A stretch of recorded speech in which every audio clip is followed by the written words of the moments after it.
Hello everyone.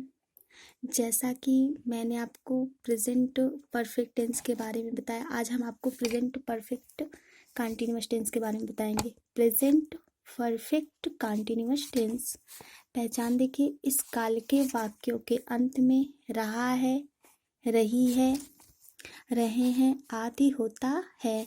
इनमें कार्य के जारी रहने का समय दिया होता है।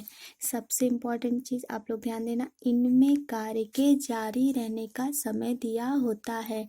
अफर्मेटिव पॉजिटिव सेंटेंसेस में आई, वी, यू, दे और बहुवचन की संज्ञाओं के साथ हैव बीन तथा ही, सी, इट और एक वचन की संज्ञाओं के साथ हैज बीन लगाकर वर्ब की फर्स्ट फॉर्म के अंत में आईएनजी बढ़ाकर प्रयोग करते हैं। आई, बी, यू, दे और बहुवचन की संज्ञाओं के साथ have been, he, she, it और एक वचन की संज्ञाओं के साथ हैज बीन यूज होता है। ध्यान देना, सिंगुलर नाउन में आप हैज बीन का यूज करते हो और प्लूरल नाउन में आप हैव बीन का यूज करोगे। आइए, निश्चित समय, पॉइंट ऑफ टाइम। निश्चित समय, मैंने आपको पहले ही बताया था कि इनमें कार्य के जारी रहने का समय दिया होता है। निश्चित समय, अब निश्चित समय जानिए क्या होता है। निश्चित समय जैसे आप दिनों के नाम दिनों में सोमवार, मंगलवार, बुधवार। महीनों के नाम फरवरी, मार्च, अप्रैल।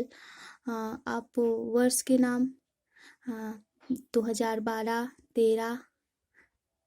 और आप घड़ी में बजे हुए समय 2 बज रहे हैं, 3 बज रहे हैं, मतलब निश्चित समय। इसमें टाइम दिया रहता है। निश्चित जिसमें समय का नाम दिया होता है वो निश्चित समय होता है। और दूसरा अनिश्चित समय, पीरियड ऑफ टाइम। अनिश्चित समय जैसे आप दिनों के नाम, इसमें 2 दिन से 3 दिन से, मतलब नाम नहीं दिया गया है, बस बताया गया 2 दिन 3 दिन। महीनों के नाम जैसे 2 महीने से, 3 महीने से, 4 महीने से, इसमें एग्जैक्ट नाम नहीं दिया गया है कि मार्च, अप्रैल या मई। ऐसे वर्ष में 2 वर्षों से, 3 वर्षों से, 4 वर्षों से, इसमें भी कोई टाइम नहीं दिया गया है। वैसे आप जैसे घड़ी में बजे हुए समय कोई ले लीजिए, इसमें भी टाइम नहीं दिया गया, 2 घंटे से, 3 घंटे से, 4 घंटे से, लेकिन ये टाइम इसमें नहीं बताया गया है, तो वो अनिश्चित समय होता है, पीरियड ऑफ टाइम। अब देखिए, निश्चित समय पॉइंट ऑफ टाइम के लिए सिंस लगाते हैं और अनिश्चित समय पीरियड ऑफ टाइम के लिए फॉल लगाते हैं। ध्यान देना, निश्चित समय पॉइंट ऑफ टाइम के लिए सिंस यूज करते हैं, अनिश्चित समय पीरियड ऑफ टाइम के लिए फॉल लगाते हैं। रूल देखिए, सब्जेक्ट हैज या हैव बीन, वर्ब की first form ING, object since, for, इसके बाद टाइम। एग्जाम्पल देखिए, सीता 2 बजे से खेल रही है। सीता 2 बजे से खेल रही है। Sita has been playing since 2 o'clock। Sita 2 बजे से खेल रही है। सीता आपका सब्जेक्ट हुआ, has been helping verb, play ING, verb की first form ING, playing, since. आप देखिए इसमें सिंस, क्योंकि 2 बजे से, इसमें टाइम दिया गया है कितने बजे से, 2 बजे से, इसलिए हम सिंस यूज करेंगे, सिंस 2 o'clock। दूसरा एग्जाम्पल समझिए, वह सन 1998 से स्कूल में पढ़ रहा है। He has been reading in the school since 1998। अब इसमें ही आपका सब्जेक्ट हुआ, has been helping verb has, reading read ING, verb की फर्स्ट फॉर्म, स्कूल आपका ऑब्जेक्ट हुआ। अब सिंस, यहाँ भी सिंस यूज हुआ है क्योंकि इसमें टाइम दिया गया है 1998, इसलिए यहाँ सिंस यूज होगा 1998। अब तीसरा एग्जाम्पल, मैं 2 घंटे से किताब पढ़ रहा हूँ। I have been reading the book for 2 hours। अब इसमें ध्यान दीजिएगा, आई आपका सब्जेक्ट हुआ, हैव बीन, हैव आपका हेल्पिंग वर्ब, हैव के साथ been, reading, read, ING verb की first form, reading the book, book आपका ऑब्जेक्ट हुआ, फॉर, अब यहाँ देखिए फॉर यूज हुआ है 2 घंटे से। अब 2 घंटे से बता रहा है, अब इसमें 2 घंटे सुबह से या दोपहर से या 2 घंटे शाम में, मतलब इसमें एग्जैक्ट टाइम नहीं बताया है, ओनली 2 घंटे बताया है, इसलिए यहाँ हम फॉर यूज करेंगे, फॉर 2 hours। फॉर हुआ 2 hours आपका टाइम हुआ। इतना समझ में आया। अब हम आप लोग को निगेटिव बताते हैं। निगेटिव सेंटेंसेस में हैव या हैज के बाद नॉट लगाते हैं, हैव या हैज के बाद नॉट लगाते हैं। रूल देखिए, रूल सब्जेक्ट हैज या हैव नॉट रहेगा, फिर बीन, वर्ब की first form, ING, object, since, for, time. Example समझिए, हम 3 घंटे से पत्र नहीं लिख रहे हैं। हम 3 घंटे से पत्र नहीं लिख रहे हैं। हम we have not been writing a letter for 3 hours। We आपका सब्जेक्ट हुआ, हैव हेल्पिंग वर्ब, नहीं के लिए नॉट यूज हुआ है, been, have been helping verb के साथ लगता है, राइटिंग, राइट, ING वर्ब की first form, ING, writing a letter आपका ऑब्जेक्ट हुआ, फॉर।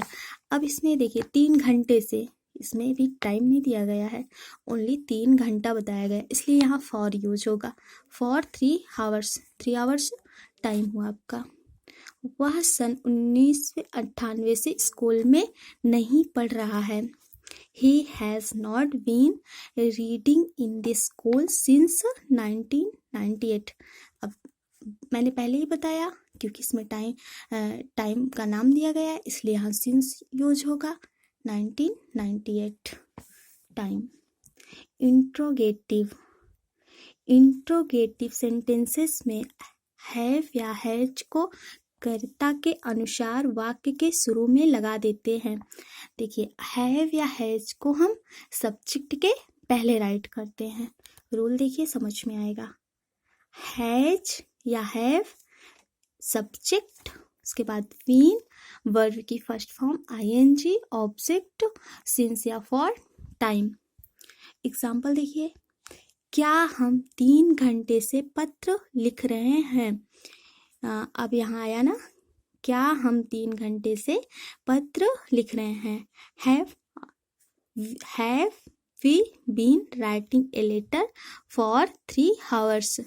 हैव आपका helping verb, we subject, been helping verb के साथ been, writing, write, ING, writing, verb, letter आपका ऑब्जेक्ट हुआ, फॉर। अब फॉर, क्योंकि हम 3 घंटे से टाइम नहीं दिया गया है, इसलिए यहाँ फॉर यूज होगा, फॉर 3 hours टाइम हुआ आपका। दूसरा एग्जाम्पल, क्या वह स्कूल में सन 1998 से पढ़ रहा है।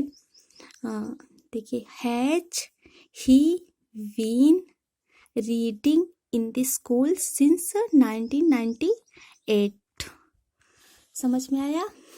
अब हम आपको इंट्रोगेटिव निगेटिव बताते हैं। एग्जाम्पल समझिए आप, क्या हम 3 घंटे से पत्र नहीं लिख रहे हैं। अब इसमें देखिए, रूल देखिए,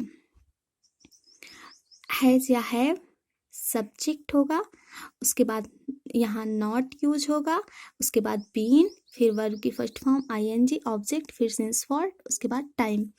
अब have be not been writing a letter for 3 hours। Have helping verb हुआ, वी आपका सब्जेक्ट हुआ, नॉट नहीं के लिए नॉट, बीन हेल्पिंग वर्ब के साथ, writing, write, ING, writing verb की फर्स्ट फॉर्म, वर्ब, लेटर आपका ऑब्जेक्ट हुआ, फॉर, क्योंकि इसमें टाइम नहीं दिया गया है, इसलिए यहाँ फॉर यूज होगा, फॉर 3 hours 3 आवर्स आपका टाइम हुआ। दूसरा एग्जाम्पल, क्या वह स्कूल में सन 1998 से नहीं पढ़ रहा है? Has he not been reading in the school since 1998? अब देखिए, यदि प्रश्नसूचक शब्दों क्या, क्यों, कैसे, कब, कहाँ, कितने आदि में से कोई एक शब्द वाक्य के बीच में हो तो उसकी अंग्रेजी हैव या हैज से पहले लगाते हैं। हाँ, एग्जाम्पल देखिए, हम 3 घंटे से पत्र क्यों लिख रहे हैं? अब देखिए, हम 3 घंटे से पत्र क्यों लिख रहे हैं? अब क्यों आया ना बीच में, क्यों आया? अब देखिए कैसे राइट करेंगे। Why have we been writing a letter for 3 hours? Why, क्योंकि हम इंग्लिश पहले राइट करेंगे। Why have helping verb, be आपका सब्जेक्ट हुआ, उसके बाद बीन, हैव के साथ been, writing, write ING verb की first form, writing a letter, letter आपका ऑब्जेक्ट हुआ, फॉर 3 आवर्स, फॉर क्योंकि यहाँ टाइम नहीं दिया गया है इसलिए यहाँ फॉर यूज होगा, फॉर 3 आवर्स आपका टाइम हुआ। दूसरा एग्जाम्पल समझिए, हम 3 घंटे से पत्र क्यों नहीं लिख रहे हैं? अब देखिए, Why have we not been writing a letter for 3 hours? आप लोग को समझ में आया? अब हम आपको कुछ एक्सरसाइज दे रहे हैं, आप अपने घर में कीजिए। नंबर 1, राम अपना काम 2 बजे से कर रहा है। नंबर 2, वह इस कार्यालय में सन 1996 से काम कर रहा है। नंबर 3 देखिए, तुम्हें 5 दिन से बुखार नहीं आ रहा है। नंबर 4, बच्चे 2 घंटे से नृत्य नहीं कर रहे हैं। नंबर 5, क्या तुम इस नगर में 3 वर्ष से रह रहे हो? नंबर 6, क्या वह सन 1998 से कठिन परिश्रम नहीं कर रही है? नंबर 7, 2 घंटे से कुत्ते क्यों भौंक रहे हैं? Thank you.